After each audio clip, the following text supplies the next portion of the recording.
ఏం చేస్తావు లోకేష్? నాకు అర్థం కావడంలే. లోపల పెడతావా, కొడతావా, చంపుతావా? ఎంతమందిని చంపుతావు, ఎంతమందిని కొట్టిస్తావు?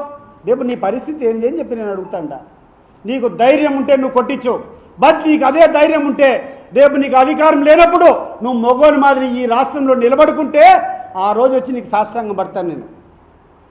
ఆ రోజు పడే కష్టాలు నువ్వు కాదు, విపరీతంగా సంపాదించుకున్నావు, వెళ్ళిపోతావు నువ్వు ఈ రాష్ట్రం వదిలిపెట్టి. రేపు ఈ రాష్ట్రంలో ఉన్నటువంటి తెలుగుదేశం పార్టీ కార్యకర్తల యొక్క పరిస్థితి ఏంది అని చెప్పి నేను అడుగుతున్నాను. నువ్వు ఏదో గొప్పలు కొట్టుకుంటాండవు, డైవర్షన్ పాలిటిక్స్. ఈరోజు కూర్చొని రోజుకొకటి లేని ఆరోపణలు చేసుకొని జగన్మోహన్ రెడ్డి ఇట్లా చేసినాడు, రామచంద్రారెడ్డి ఇట్లా చేసినాడు, కాకాని గోవర్ధన్ రెడ్డి ఇట్లా చేసినాడు, లేకుండా ఉంటే వంశీ ఇట్లా చేసినాడు, రోజుకొని జైలు పంపిస్తాండవు.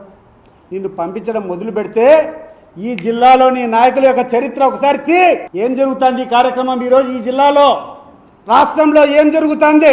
పైన కూర్చొని అమరావతిలో, విజయవాడలో కూర్చొని పైన ఉన్నటువంటి వనరులన్నీ నువ్వు దోచుకుంటున్నావు.